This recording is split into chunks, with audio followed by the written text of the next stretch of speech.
Bonjour.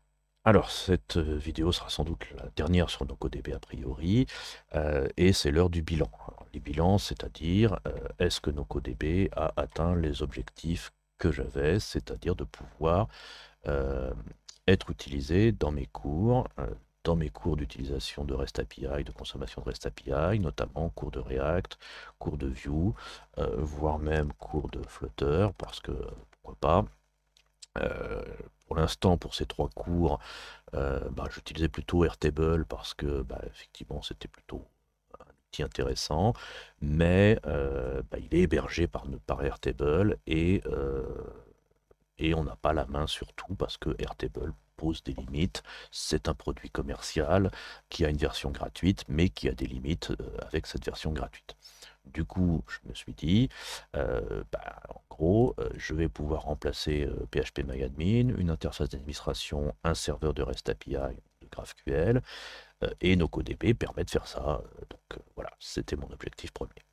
Pas le seul, il y a d'autres alternatives qui existent à NocoDB aussi. Donc j'ai choisi celui-là parce qu'il fallait bien prendre un. Ensuite, en bilan positif, ça marche, c'est-à-dire que c'est assez facile d'utilisation une fois qu'il est installé. Euh, Voir la vidéo numéro 2 prise en main, créer des tables, alimenter des tables, etc. Une fois qu'on a compris un petit peu deux, trois petites choses, euh, notamment sur les jointures, etc. Donc c'est plutôt le point sensible, on va dire, mais ça se fait très très bien, et globalement, ça marche très très bien. Donc ça répond à mes objectifs par rapport à ça. Le déploiement sur Heroku est très simple, surtout que il l'utilise avec Postgres. DBeaver nous permet de nous connecter et donc on peut exporter des données, sauvegarder, importer, etc. Et donc manipuler ça très facilement depuis notre desktop. Typiquement pendant les cours, si jamais les élèves détruisent tout, je peux réalimenter mes tables facilement pour remettre en marche la machine. Donc c'est assez facile. Enfin, du moins je l'envisage assez facile. La gestion des clés d'API, des droits est assez basique pour l'instant, mais elle fonctionne plutôt pas mal. On donne les tokens aux élèves. Ils ont des droits limités par rapport à ça, et ça passe très très bien sûr. Bilan négatif aussi quand même, c'est effectivement, on ne peut pas détruire, semble-t-il, des utilisateurs, pour l'instant en tout cas dans la version actuelle, qui est, je le rappelle, une version 1 de, de DocODB, euh, sauf de passer par des beavers, c'est-à-dire d'aller directement dans notre base de données et de faire des deletes dans notre base de données.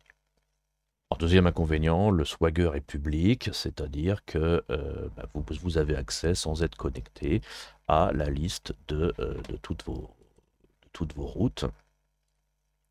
Euh, et pour chacune des routes, vous pouvez voir la structure des tables. Est-ce que c'est gênant? Ça se discute. Vous n'avez pas évidemment accès aux données, enfin les curieux n'ont pas accès aux données. Par contre, ils ont accès aux structures et aux routes. Pas forcément gênant bien sûr, si vous avez bien mis les sécurités, etc. Donc voilà.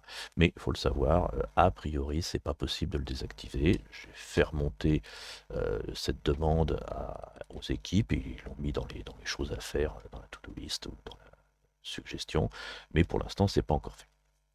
Bon, j'ai pas réussi à l'installer chez O2 Switch, mais comme j'ai réussi à l'installer chez Roku, ça change pas grand-chose.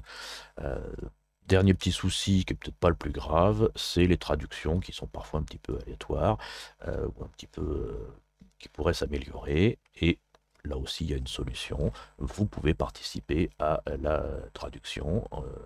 C'est prévu sur leur site.